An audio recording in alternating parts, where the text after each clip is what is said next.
ನಮಸ್ಕಾರ ಸ್ನೇಹಿತರೆ, ನಾನು ನಿಮ್ಮ ಪ್ರತಾಪ್.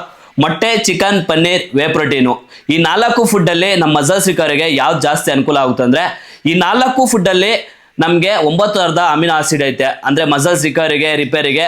ಸೊ ಈ ಫುಡ್ಡು 4 ಈಕ್ವಲ್ಲೇ. ನೆಕ್ಸ್ಟ್ ನಾವು ಮುಂದೆ ಏನು ನೋಡ್ಬೇಕಂದ್ರೆ ಡಯಸ್ ಎಂಬ ಸ್ಕೋರ್ ನೋಡಬೇಕಾಗುತ್ತೆ. ಈ ಡಯಸ್ ಸ್ಕೋರ್ ಹೆಂಗಂದ್ರೆ ನಮ್ಮ ಬಾಡಿಗೆ ಯಾವ ಪ್ರೋಟೀನು ಬೇಗ ಅಬ್ಸರ್ವ್ ಆಗುತ್ತೆ ಅಂತ ತೋರಿಸ್ತದೆ. 1 ಅಥವಾ 1ಕ್ಕಿಂತ ಜಾಸ್ತಿ ಏನಿದ್ರೆ ನಮ್ಮ ಬಾಡಿಗೆ ಬೇಗ ಅಬ್ಸರ್ವ್ ಆಗುತ್ತೆ ಅಂತ ಅರ್ಥ.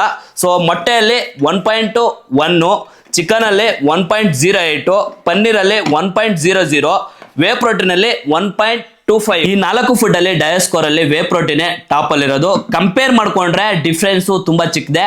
ಮಸಲ್ಸ್ ಬಿಲ್ಡಿಂಗ್ಗೆ, ರಿಕವರಿಗೆ ಈ 4 ಫುಡ್ಡು ಈಕ್ವಲ್ಲೇ. ಆದ್ರೆ ನಮ್ಮ ಜನ ವೇ ಪ್ರೋಟೀನ್ ಅಂತಾರೆ. ಮಸಲ್ಸ್ ಬಿಲ್ಡಿಂಗ್ಗೆ ಅಲ್ಲ, ಇದು ವೇ ಪ್ರೋಟೀನ್ ತುಂಬ ಅನುಕೂಲ ಆಗುತ್ತೆ. ಹೆಂಗಂದ್ರೆ ನಾವೆಲ್ಲ ಆಚೆ ಕಡೆ ಹೋಗಿರ್ತೀರಿ, ಬಿಸಿ ಶೆಡ್ಯೂಲ್ ಇರ್ತೀರಿ, ನಮ್ಮ ಪ್ರೋಟೀನ್ ಗೋಲ್ನ ಹಿಟ್ ಮಾಡಬೇಕು, ರಿಸಲ್ಟ್ ಎಲ್ಲೂ ನಮಗೆ ಲಾಸ್ ಆಗಬಾರ್ದು.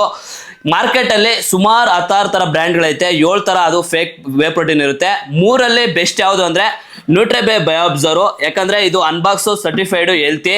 ನಾನು ಪರ್ಸ್ನಲ್ ಆಗಿ ನ್ಯೂಟ್ರಿಬೇ ಯೂಸ್ ಮಾಡ್ತಾ ಇರೋದು, ತುಂಬ ಚೆನ್ನಾಗೈತೆ. ಬೆಸ್ಟ್ ಪ್ರೈಸಲ್ಲಿ ಬೆಸ್ಟ್ ಕ್ವಾಲಿಟಿಯಲ್ಲಿ ನ್ಯೂಟ್ರಿಬೇ ಮಾತ್ರ ಕೊಡ್ತಾ ಇರೋದು. ಸೊ ಸ್ಟೋರಿಯಲ್ಲಿ ಬಯಲ್ ಲಿಂಕ್ ಐತೆ, ತೊಗೊಳಕ್ಕೆ ಮುಂಚೆ ನಾನು ಕೋಡ್ನ ಯೂಸ್ ಮಾಡಿ ಪ್ರತಾಪ್ ಅಂತ, ಎಕ್ಸ್ಟ್ರಾ ಡಿಸ್ಕೌಂಟ್ ಬರುತ್ತೆ. Thank you so much.